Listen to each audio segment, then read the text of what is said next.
Hello and welcome to episode 9, I believe, of the Lack of Interesting Conversation podcast. Thank you again for joining me today here, and thank you for listening, tuning in once again. And if you're hearing it for the first time, thank you for joining me on this ride. Um, Obviously, as I said, this is episode 9. Um, We have 8 other episodes you can go check out. I'd really appreciate it.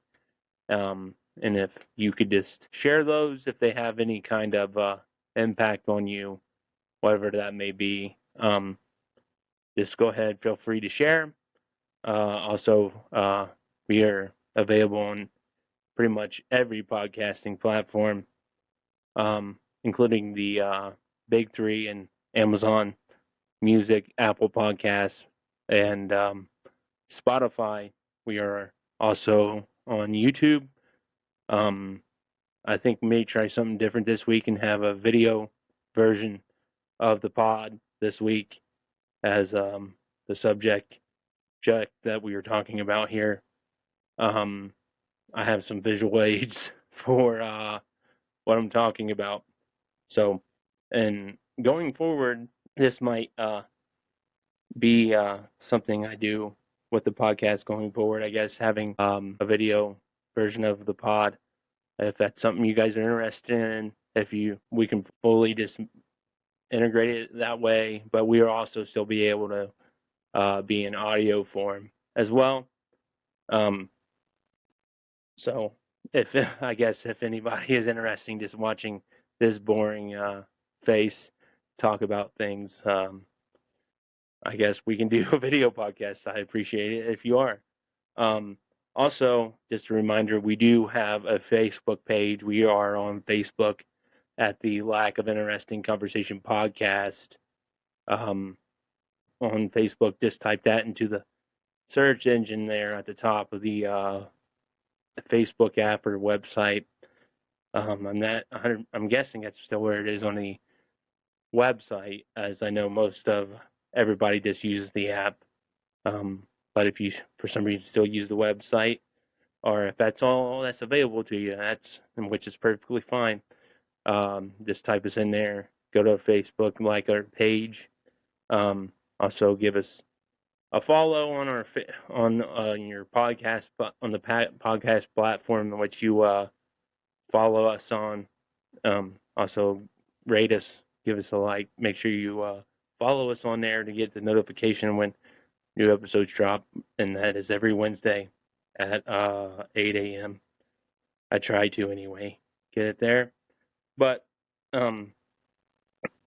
since this is going up on Wednesday, February 18th, this subject is kind of personal to me, I guess, as we are going back to the year in which, in my opinion, the world completely changed. 2001, and we are going back to February 18th, 2001, as this Wednesday marks the 25 year anniversary of the death of Dale Earnhardt. Dale Earnhardt definitely was a big reason why I was a NASCAR fan. As a kid, I kind of grown out of the sport. This Dale and Dale Jr., his son, big fans of them. I remember, I guess, after Dale had passed, just remember collecting a lot of both him and his son, Dale Jr., getting a lot of things for birthdays, Christmases from both of them. Even what I have, this clock here, this is not the clock I had as a kid. That one quit working. But as you can see, as on the video portion of the pod, it has the as seen on TV. I don't know if you remember that, but that used to be a big thing back, especially back in the early 2000s. You can just order a bunch of stuff on off the TV. It used to be a big way to for people to promote products, whether that be stuff like CD collections full of hits in genres, and like and also DVD box sets of like bands and stuff like that. I just remember that the TV being littered with all kinds of stuff. But this clock, I do remember this clock. My mom, I don't exactly remember how she got it for me. I don't remember when, I guess. But this clock was pretty cool because not only is the Intimidator on the clock, but here at the top you got the car, and whenever the clock would strike the top of the hour, that car would race around the entire clock here with, as it says, a wall clock with real race sounds. And then once the car got back up to the top of the clock, the announcer, golden announcer here on the clock would announce that there they go, and the winner is Dale Earnhardt. I don't know if the car say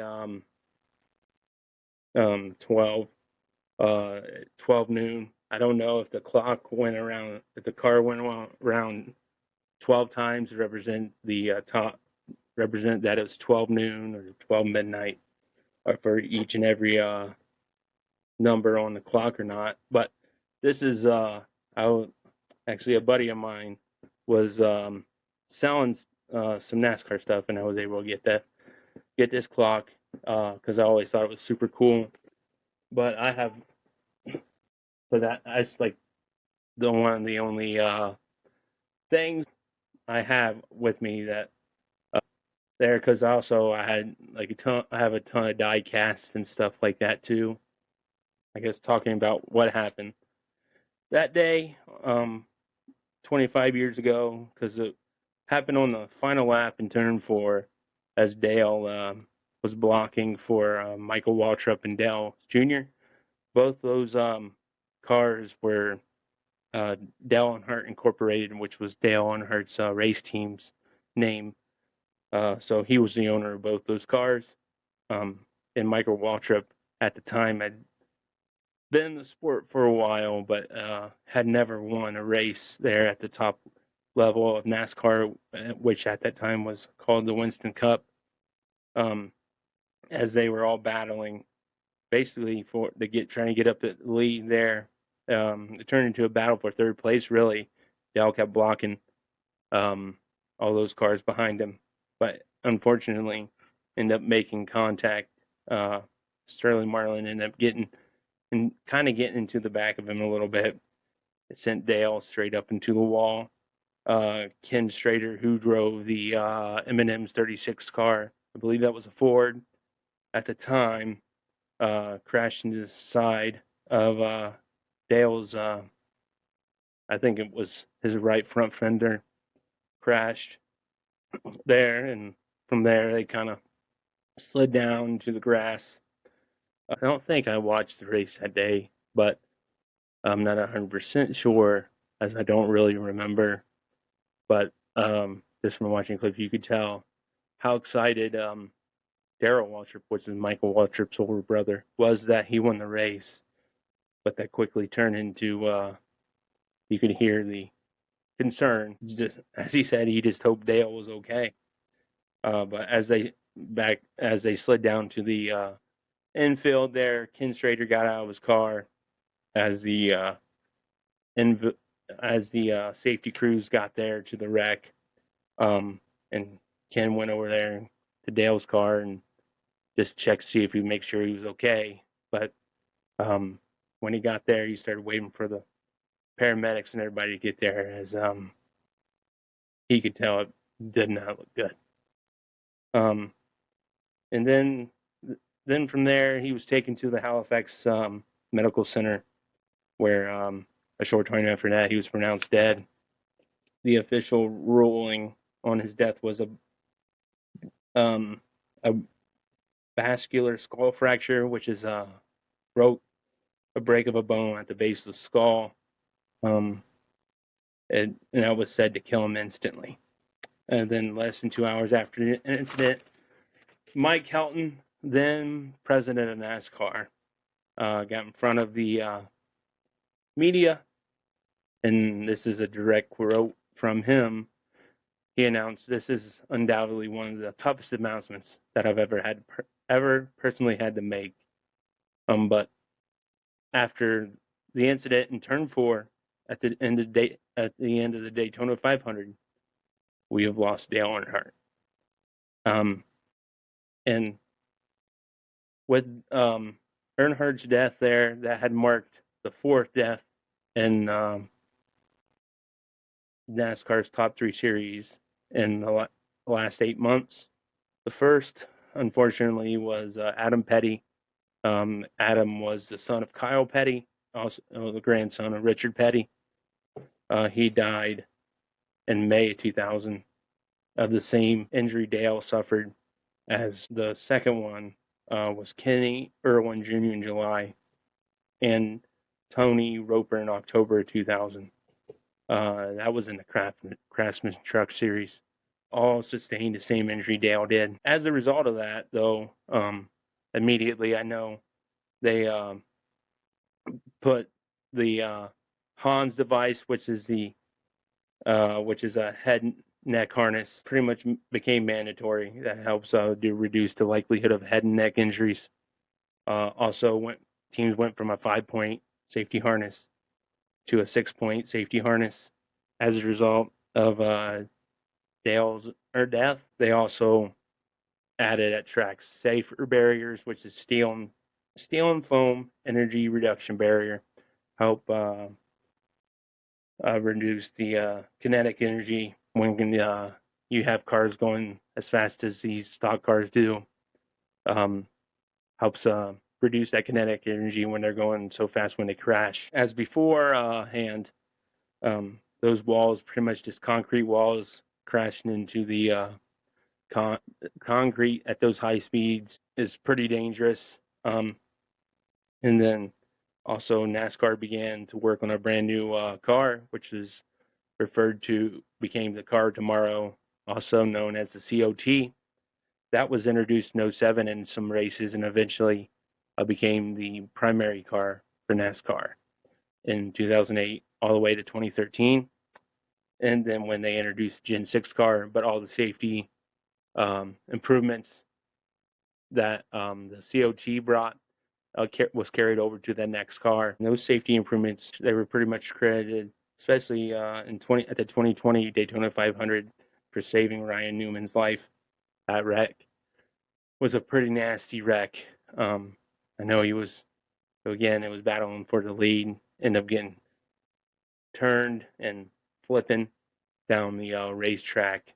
That was a nasty wreck that you could argue, if not for the safety improvements, Ryan may not be here. That day, I just remember, I think someone called my mom, and then I know she told me about that, and I just remember watching Sports Center back in my room. I honestly don't remember. I don't even know if I knew what to think, to be honest. So looking back on it, it was a very tragic and sad day. It's sometimes it's crazy when you're fans of people, even though you don't know them personally, but I guess they may have affected you in some way in your life. Honestly,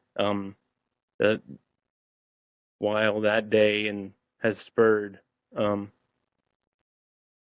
quite a bit of safety improvements in NASCAR. It would be hard to say that day still doesn't loom large over the entire sport, to be completely honest. As Dale, honestly, he was had such a big presence in the sport, being a 7-time Winston Cup champion and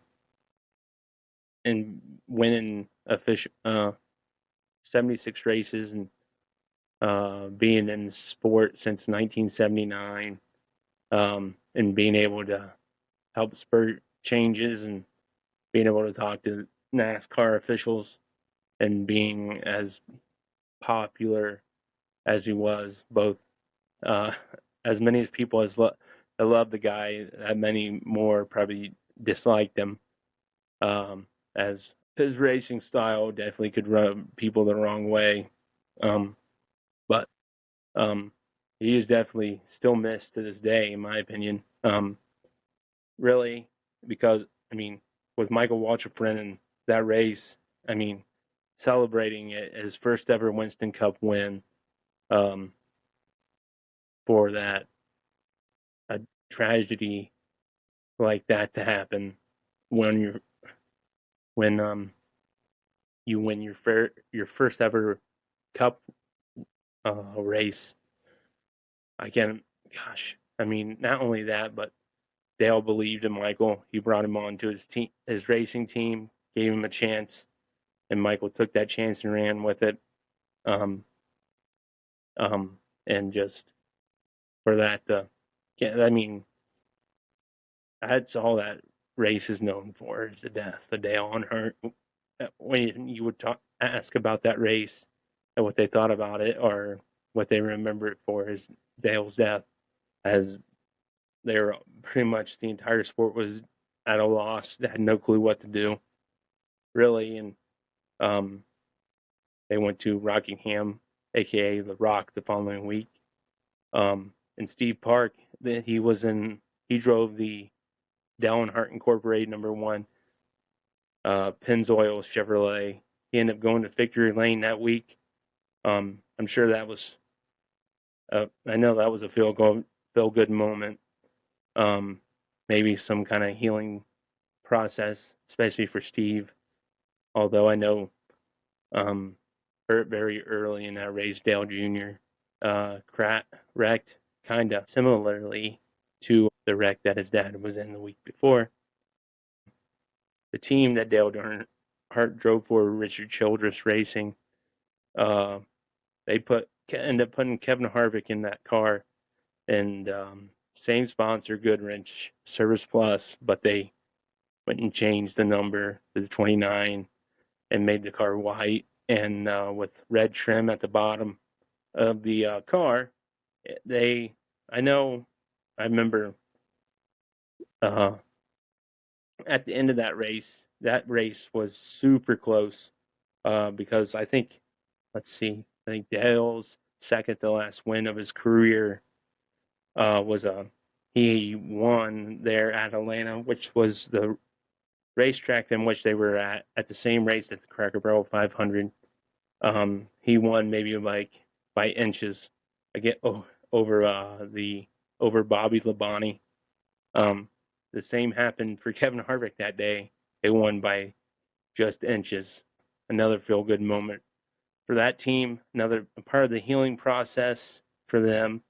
And I know as later in that year, they have two races at Daytona, one at the beginning of the NASCAR season. Then they go to Daytona. They used to like July 4th weekend, and that race in 2001 was known as the Pepsi 400. And that night, Dale Jr. ended up going to victory lane, which was in my opinion, a huge part of NASCAR. Maybe finally start to heal and try to move on from losing such an icon of the sport. And in my opinion, Dale's Earnhardt Sr.'s shadow still looms pretty large over the sport, even after his death 25 years later. With all the safety improvements in which that's brought on, not a single driver in the top three series of NASCAR, which is Craftsman, Truck Series, I know back at the time it used to be called the Busch Series, and then they got the Cup Series. Not a single driver has died since the Dale Earnhardt crash, which is great. But also it kind of stings the fact that you had to lose somebody as big to the sport as Dale Earnhardt to spur those safety improvements on. But about like I guess 3 years later, I know there was a movie made about Dale Earnhardt. I remember this on ESPN. It was called Three: The Dale Earnhardt Story. That was released on December 11th, 2004. I remember getting that movie and watching that movie. Then I remember I got the collector's edition DVD somewhere. As not the movie, then another DVD that has tons of bonus content on it of Dale. Barry Pepper, he's not a, I guess, big time, well known actor, but he was cast as Dale. I thought he did a good job with the mustache and everything, though, with the hair and makeup. I thought they did a good job making Barry look like Dale. And the other, I guess, prominent actor in the movie had J.K. Simmons, aka J. Jonah Jameson, play Dale's dad, Ralph Earnhardt. But the movie was not without controversy, as none of the Earnhardt family approved the script for the film. There are also a lot of inaccuracies, even though it captured the essence of Dale.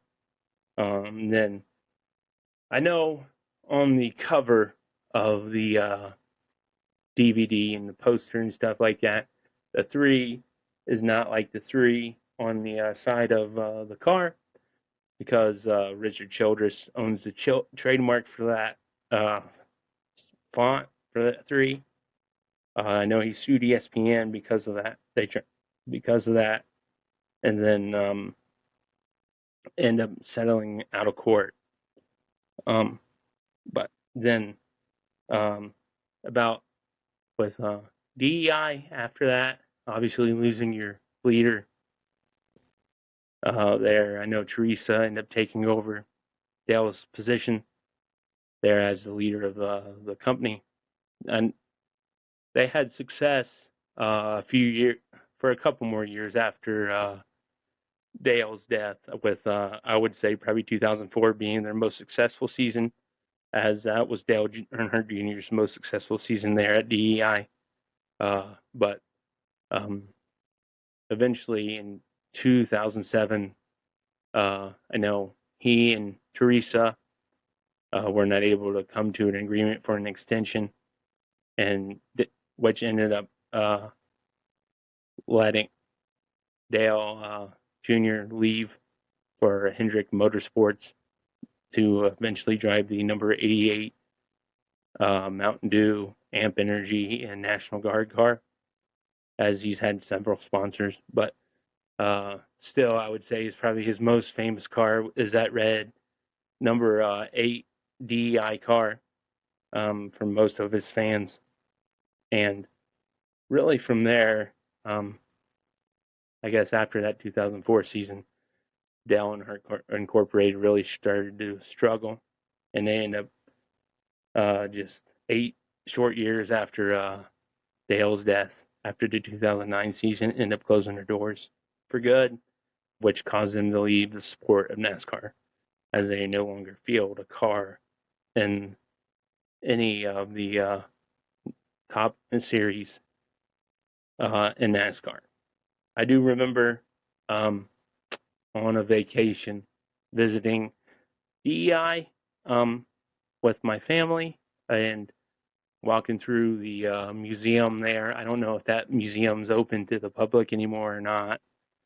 I know there's a lot of cars there, cars that were raced and stuff. Not just the drivers there, like Dale Earnhardt Jr., Michael Waltrip, Steve Parks' cars, but also some of Dale's cars. Some of his trophies are there, I believe. And then also they had a gift shop, I remember. If you remember back in the day, when drivers had an alcohol sponsor, and not just on the toy die casts like they sell in Walmart, but also in video games, they, instead of having the alcohol sponsor on the car, they would have the name of the driver on the car and the font of I guess, in the same style as the main sponsor in real life, the way it's designed and put on the car. That is the way the name would be spelled. Um, but I remember that was the first time I ever seen um, a car with Dale Earnhardt Jr.'s actual sponsor um, on it, and I remember getting that there. Um, I know. I guess that day they brought. I did not see that, but some of my family did brought a wrecked car from the previous weekend's race back to DI, which would have been cool to see. But and then I guess after the year after DEI pulled out of NASCAR officially in the inaugural class of the NASCAR Hall of Fame, which was 2010, Dale was inducted as a team owner and driver, and he was inducted by his kids, Carrie, Kelly, Dale Jr., and Taylor, and his widow, Teresa. Um, and Dale is also consistently named as one of the top drivers in the sports history, as in 1998. I know a lot of sports did this in the 90s. I know the NBA did. I believe the NFL did. They listed their top 50 drivers in 1998. He was on that. Then in 2023, they expanded the list to 75, and he was still on that. And let's talk about the state of Dale's career and the hopes of him going into that 2001 season. Going into that 2001 season, he was looking to reclaim his title as the top NASCAR driver there in the sport and become a Winston Cup champion for what would have been a record 8th time, as he is. I mentioned previously he is a 7-time Winston Cup champion, time with Richard Petty. Dale won it in 1980, which was his second year as a professional race car driver in NASCAR. Then won it in 88, 89, 87, and 90, 91, and 90, 93, 94. I guess I never realized that until I looked into it, that his last 6 championships all came back to back, and with a few years in between each championship after he went back to back. Also, but I know going into that season, finally started to seem like he was back on track, as really, I guess, starting in 1996, that kind of changed everything. I know he won 2 races that year, but during the Die Hard 500 that year in 1996, that was July 28th there. That was at Talladega, a race track in which Dale has the most wins all time. I know he was battling for the lead there and ended up getting into a pretty nasty crash. Hit the wall, flipped a few times down the track, and with cars trying to get around him and ended up hitting him. He ended up hurting himself pretty good. He ended up suffering a broken collarbone, a broken sternum, and a bruised ribs because of that wreck. But ended up racing the next week at the Brickyard 400, which is at Indianapolis. I'm guessing that is part of the reason why they called Dale one of his nicknames, One Tough Customer, also Ironhead, because really he probably should have taken some time to heal. But he ended up finishing and racing in the rest of the season. He didn't miss a race that year. Although he had 2 wins earlier in the season, he kind of fell off the rest of the year. And then the following year, 1997, that was the first time he had gone winless since his 3rd year as a professional in NASCAR in 1981. Then it all came to a head there at the start of the 1998 season with the 40th running of the Daytona 500. Dale at that point had been a pro. I know Mike Joy on the broadcast said 20 at the end of their 20 years of trying. He had been so close so many times for him to, I guess, run out of fuel, have a tire cut down, going to the start finish line there at the very last lap, or within, just come up short, and to snap that his winless streak was 59, which was 59 races without a win. He finally after years of trying, finally came and conquered the one race in which had avoided him in his very prestigious career. He was, after that race in that Daytona 500 in '98, he could finally call himself a Daytona 500 champion. As seeing clips and stuff of him in victory lane, how happy he was that he finally could call himself a champion of the Daytona 500, like a monkey was off his back. Then he went winless the rest of the season, finishing 8th in points. Then in 1999, he improved. He added 2 more wins to his total from 99, winning a total of 3. His first win came at a track race in which he wrecked just 3 years earlier at the Die Hard 500. This time that race was earlier in the year. He dominated that day. He led the most laps that day on his way to victory lane, and also won the Goody's Headache Powder 500, which was at Bristol. That was in '99. I believe he, in the final laps, wrecked Terry Labonte, which obviously Terry Labonte was not very happy about that. But Dale kind of apologized half-heartedly, maybe a little bit, in victory lane, saying he didn't mean to spin him. But obviously, if you know Dale Earnhardt's career, he did that plenty of times and throughout his entire run as a NASCAR Winston Cup driver. And then finally, his win came at the towards the end of the season at the Winston 500, which was also at Talladega. So he swept Talladega that season, won both races there.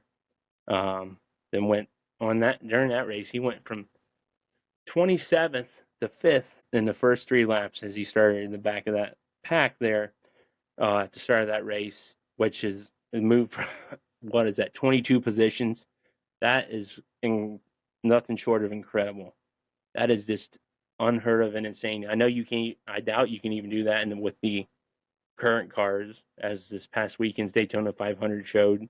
You really can't gain any positions on anybody, as everybody kind of does a pack race. Everybody just stays together and drafts off each other. Then in 2000, it kind of showed a return to form, as Dale ended up finishing 2nd in points that year, right behind eventual Cup champion Bobby Labonte, which in the earlier in the season, as I talked about with the Kevin Harvick finish at the Cracker Barrel Country Store 500, Dale won this race by inches over Bobby Labonte. I know that finish is still talked about quite a bit, as that was his first win of the season. Then the final win of the season, which ended up being his final win in his career, his 76th win. He became back-to-back champions of the Winston 500, and I believe at this Winston 500 he won the bonus for the winning that race was $1 million. So that was pretty happy, obviously, about that. But with him finishing 2nd in the standings that year, that was his first time he was in the top 3 of the Winston Cup standings since 1995. I believe he also finished 2nd that year. And also, it was the most top 10s, 24 since 1995. I believe he won 25. He was in the top 10, 25 times there. And also, he had finished with 13 top 5s in 2000. The most since 1996, which he also finished with 13 that year as well. The year is, I guess, kind of the struggles kind of start for Dale. I'm sure it had a lot to do with the injuries and stuff like that. As I know, before that 2000 season, I believe, he ended up having surgery to repair a disc in his upper back, I believe. Um, but obviously, was finished as strong as he finished the 2000 season. He honestly seemed to be looking pretty forward to that 2001 season, as I'm sure he was a Winston Cup favorite to win what would be his eighth Winston Cup Series championship. Kind of, and then he started out the year there at Daytona. I believe this year was the last year that this race happened, but in 2001 he ran the 24 hours of Daytona.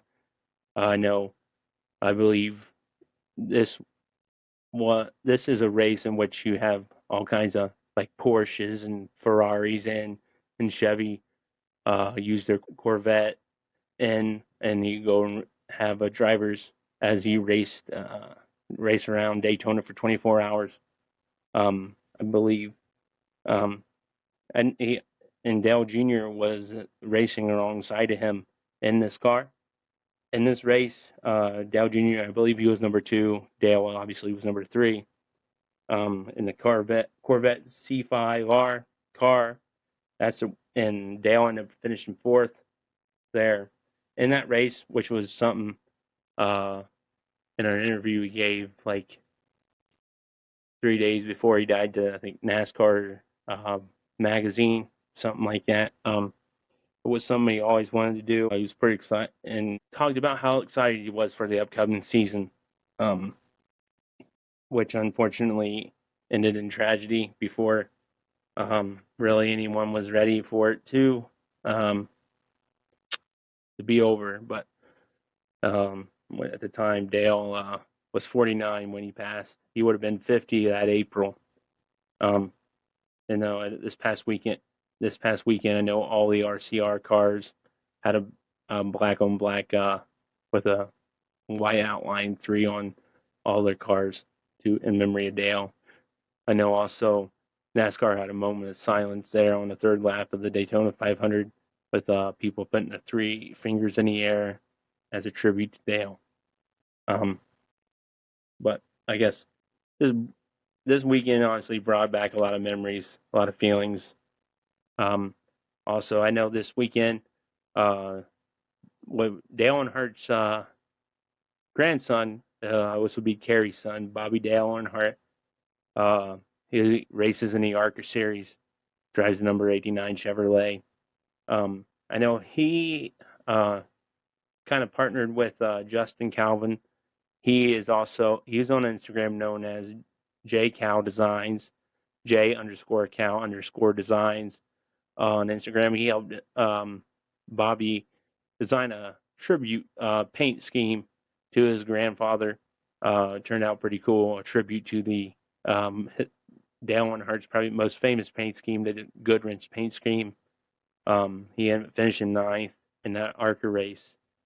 But also, JCal, he's a pretty cool follow on Instagram. I know he kind of there a while back. I know he recently put up another post and put these in multiple slides, but he kind of did a what if paint scheme for a Dale Earnhardt retirement tour, and labeled it as Dale Forever Tour in the pictures.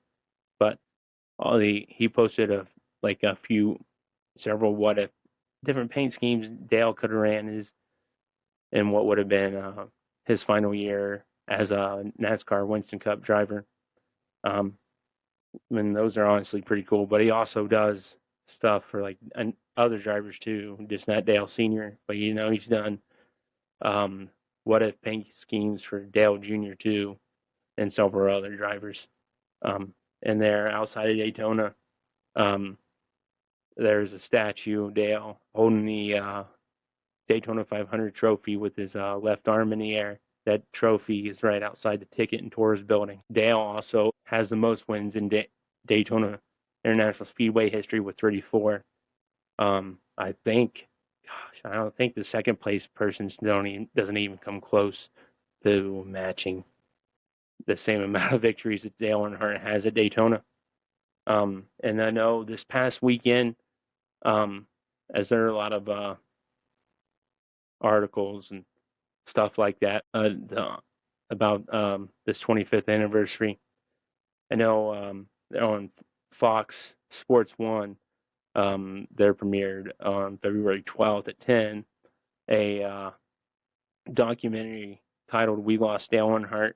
25 years later, you had Mike Helton, the then president of NASCAR, interviewed there. Rusty Wallace, who was a former competitor of Dale's, also had Kurt Busch, which that race, the Daytona 500 in 2001, was Kurt's first.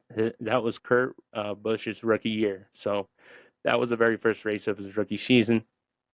And then you also had Kyle Busch. There, he was, I think, 15 at the time. I know he and his parents were in the stands, cheering on his brother there, and also had other fellow drivers, Ryan Blaney. I know his father raced against Dale. Joey Logano, he was also interviewed for this doc. Then he also had Frankie Muniz, who is currently a NASCAR driver. If you didn't know, Frankie Muniz is obviously famous for his role as Malcolm in the Middle, which for me, I think, was a Red Heart show at the time, and that was on Fox in 01, as Fox had just gotten the rights to NASCAR that year, and they were paying a lot of money, to get these rights. So because of Malcolm was so hot, they wanted to put Frankie Muniz as the Grand Marshal of the Daytona 500 that year, which he was. And I know in this documentary, he was filming a show for MTV, so he had MTV cameras following him around that day, which is kind of crazy, really, to be honest. I know, and he also had some interactions with Dale Earnhardt. I know he said during the first conversation they had that day that Dale wanted to thank him for his show because that helped him and his daughter Taylor be able to bond more as they sat down on Sunday nights and to watch Malcolm in the Middle together. And then I know Frankie also said that as he was walking to the pace car as the Grand Marshal, he shook Dale's hand and ended up being one of the last people to ever speak to Dale Earnhardt outside the vehicle. And on that last lap, I know Frankie said that he where the spotters are on top of the grandstands, I believe, and saw the crash from there. And then say it didn't look bad to him, and then ended up going back to the hotel after the race, and his mom was in the hotel bar, and then he flipped on the TV in his room, and then the Mike Helton press conference came on TV, and then after seeing that, he ran down to the bar to his mom, and there was a ton of race fans there, and he said he pretty much had announced what had happened, and that completely silenced everybody in the place. I can't imagine that feeling. That's just crazy, to be honest. But last two people that were interviewed for this doc was Ryan McGee. He at the time in 2001, there was a show called Totally NASCAR. Fox had was getting ready to got launched that week in preparation for the Daytona 500 on the Fox main channel. And And that show he was a producer for might be um, the last sit-down television interview of any of that kind in Dale Earnhardt's life. Um, and then also you had Patty Wheeler. She is a retired sports um, media executive. She was helping Fox kind of put together their NASCAR package and all what they wanted to do and stuff like that. She was also interviewed, and they just really just talked about um, that day and Dale's impact on on the sport and on the fans and on the fellow drivers and stuff that honestly um, has kind of been said before, I guess. And um, I mean, there was like the Frankie Muniz story was something that I had no clue about, but um, I guess is this a necessary watch, especially if you know exactly what happened and that day and the years to come, years after that? I would say no, but also um, if I guess if you're curious about it, you can go ahead and give it a watch. But really, out of all the Earnhardt documentaries that have been made since his passing, I would say the four-part documentary series like was released last year, I think in May, from Prime Video, entitled Earnhardt. Um, that was then where they partnered with Dale Jr. and Kelly Earnhardt Miller. I would say that's probably the one to watch out of all of them, as really you're getting firsthand accounts. I believe Carrie's in that too, but I think the driving force behind that documentary was Dale Jr. and Kelly. Um, that's the one to watch because you're getting firsthand accounts from his kids and people who were honestly the closest to him at the time of his death, and at least the ones closest to him who are wanting to open up and talk. Um, and it shows both the good and the bad side of Dale, as obviously no one's perfect. Everyone has their faults. Um, but also, with Dale dying at 49, it's just a reminder that, as it says in Scripture, man is appointed once to die, and um, we never know when that day is. Um, the thing that we can do is best just live um, as Jesus would want us to live. As the two greatest commandments is to love the Lord your God and to love your neighbor as yourself.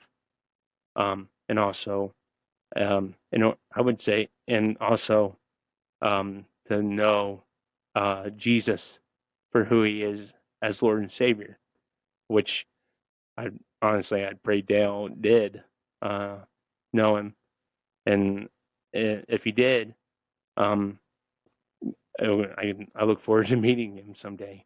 But um, obviously, I know this is a longer than normal version of the podcast, but there was a lot to talk about as it's been 25 years. I know this is something I've never really talked about or anything like that.